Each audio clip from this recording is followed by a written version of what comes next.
প্রবাসীদের জন্য ভালো একটি সুসংবাদ রয়েছে বন্ধুরা। বিশেষ করে বাংলাদেশ বিমান এয়ারলাইন্স থেকে আপনাদেরকে আজকে একটি জরুরি বিজ্ঞপ্তি দিয়েছে। তবে এর ভিতরে বলে রাখি, শুধুমাত্র ওমান এবং সৌদি আরব প্রবাসীদের যে সমস্ত ফ্লাইটগুলি রয়েছে সেটা মোটামুটি নর্মাল আছে। আর কাদের জন্য বন্ধ হয়ে গিয়েছে, তারা কি টিকিটের টাকা ফেরত পাবেন কি পাবেন না, সব কিছু এই ভিডিওর মাধ্যমে জেনে নিতে পারবেন। তাই এটা শেয়ার করে দিলে অন্য বাইরে জেনে উপকৃত হতে পারবে।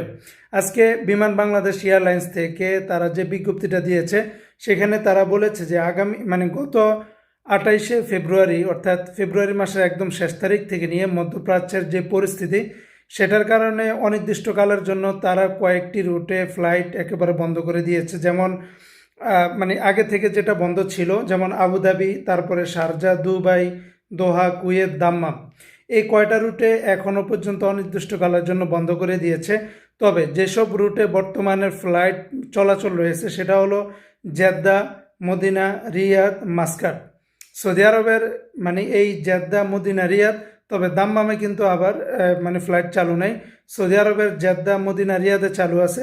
আর মাস্কেটে, অর্থাৎ ওমানের মাস্কেটে চালু আছে বাংলাদেশ বিমান এয়ারলাইন্সের ফ্লাইট। তবে এর বিপরীতে যেসব রুটে বন্ধ রয়েছে, যেমন আবুধাবি, শারজা, দুবাই, দোহা, কুয়েত, দাম্মাম, এই সমস্ত রুটের যারা আগে থেকে টিকিট ক্রয় করে রেখেছিলেন, আপনারা যদি চান যে আপনারা টিকিটটা পুনরায় টাকাটা নিয়ে নেবেন, তাহলে আপনারা রিফান্ড করতে পারবেন। কোনো ধরনের কোনো টাকা, এক্সট্রা কোনো টাকা দেওয়া লাগবে না। আর যদি আপনারা চান যে না, আমি বাংলাদেশ বিমান এয়ারলাইন্সের টিকিটটাই থাকবে, তবে সেক্ষেত্রে তারিখ পরিবর্তন করবেন, তাহলে আপনাদের এক্সট্রা টাকাও লাগবে না। আপনারা চাইলে যে কোনো মুহূর্তে তারিখটা দিতে পারবেন। তো এটা কিভাবে কার্যকর হবে? আপনারা যেখান থেকে টিকিট ক্রয় করেছেন অথবা বিমান বাংলাদেশ এয়ারলাইন্সের সরাসরি অফিসে এসেও সব কিছু ডকুমেন্টস দেখিয়ে আপনারা এটা করে নিতে পারবেন, অথবা তাদের হটলাইন নাম্বার সব কিছু দেওয়া থাকবে আমার এই ভিডিওর কমেন্ট বক্সে।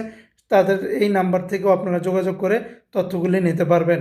তো বন্ধুরা, এই ছিল আপডেটটি।